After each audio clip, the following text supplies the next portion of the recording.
Hello again and welcome to our channel. Thank you for joining us. This afternoon we're out in our garden and we're thinking about fruit trees. We are lucky enough to have a small orchard of fruit trees. These are trees that we planted 3 years ago. Generally speaking, they've done quite well. They are a mixture of apple trees, plum trees and pear trees. In the written description I've put the names of the varieties of the trees.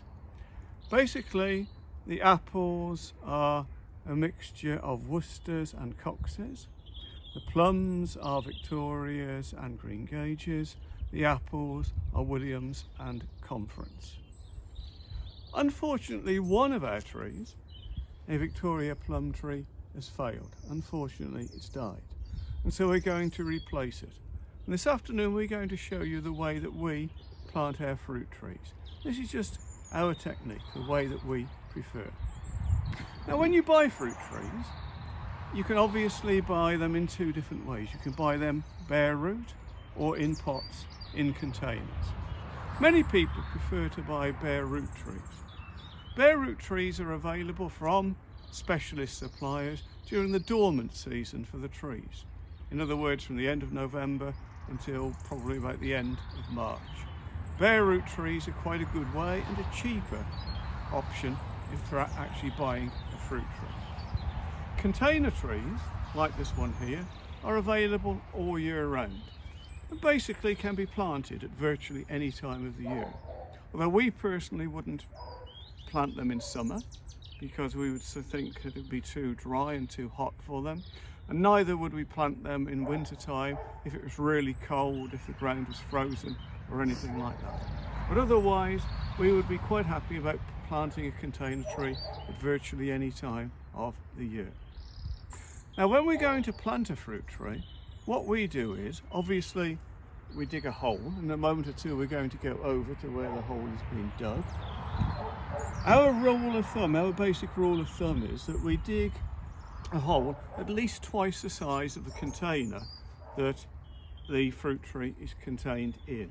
So we've got a reasonably sized container here, so our hole has got to be at least twice that size. I actually prefer to make it bigger as well. Also, we try to make the hole at least twice as deep as the container. So there we've been going down somewhere between 18 inches and 20 inches in depth. So it's important that the hole is quite big and that the hole is loosened up at the bottom and around the sides to enable the root systems to develop. We're now going to actually move down to where the hole is. Before we do, I'm just going to take the tree out of the pot. Let's have a look. This is the first time that we've done this. We're just going to try and tease the roots out a little bit if we possibly can. See what we've got here. Just loosen it up a little bit. Just try and tease a few roots out if it's possible. It has been very thoroughly watered, this pot. Okay, so let's just actually take this down now to where we've got the hole.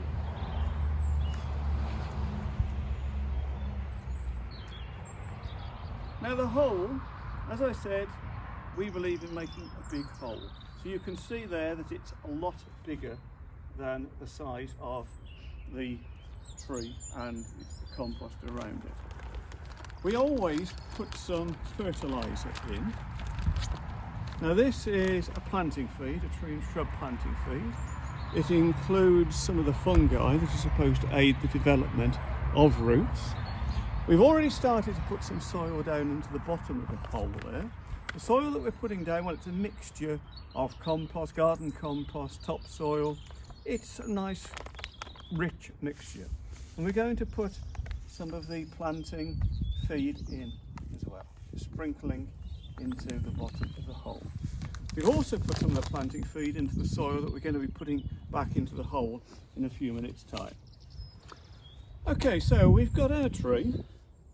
The first thing that I'm actually going to do is I'm going to be thinking about putting a stake in. When the tree has been planted, it's important that it's staked.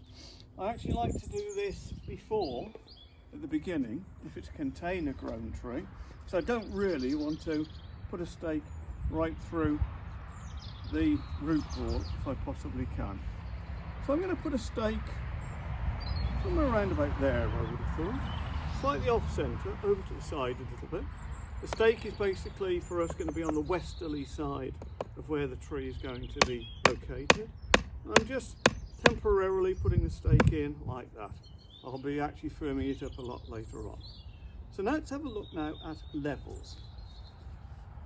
As a basic rule of thumb, I will want the top of the compost here, where the tree is, to be about level with the top of the soil and the grass.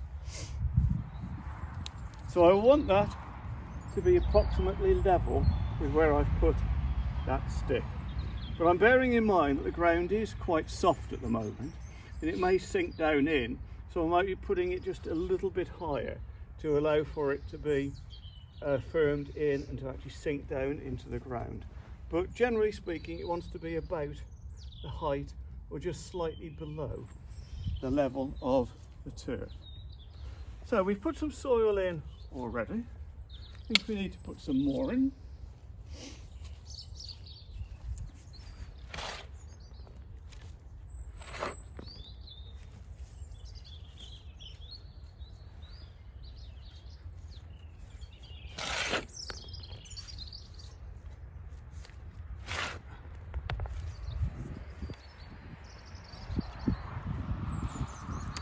Let's have a look now and see what we think.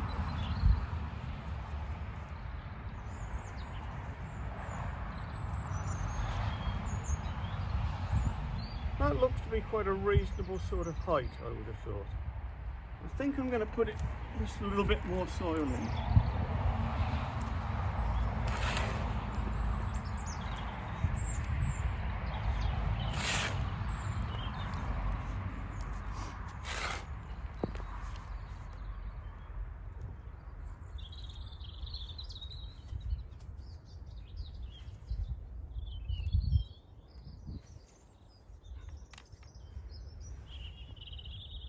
Okay, I think that seems quite reasonable. Let's just check these levels. Just very slightly high, but it will obviously go down in, particularly this weather where it's quite wet at the moment. So let's try that and see how we get on with that. So we'll go something like that. Now we're just going to now fill in at the sides.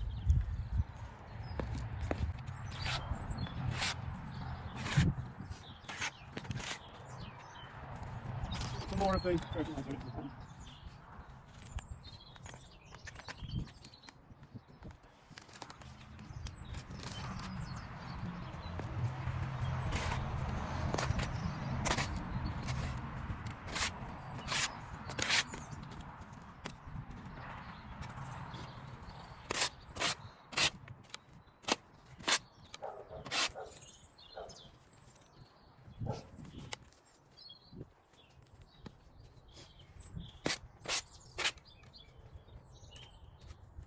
Do have some more soil here.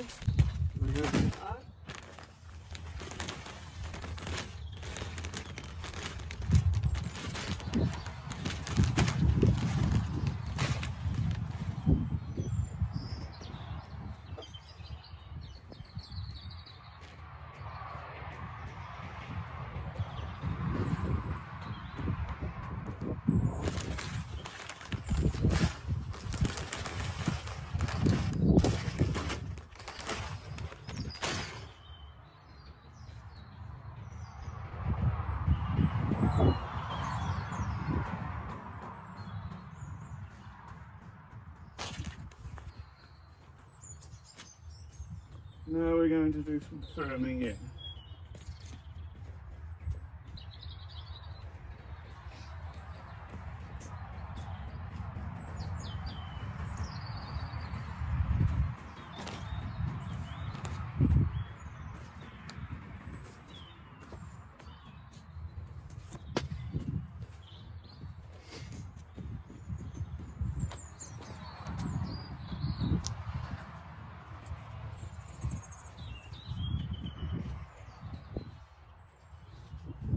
Look at the stick again, check on the levels. Yeah, I think that's quite reasonable.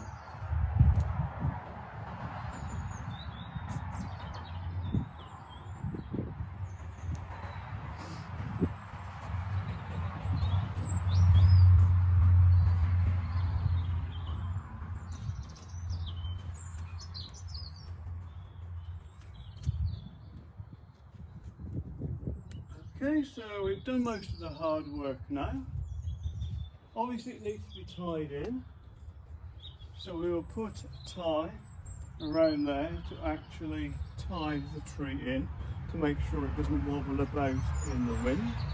I will put the stake in a little bit more. It will also need a good soaking of water. Even in wet weather like this, it will need a good soak. And basically I think we've more or less finished planting a Victoria plum tree. Hopefully it will do well. Thank you.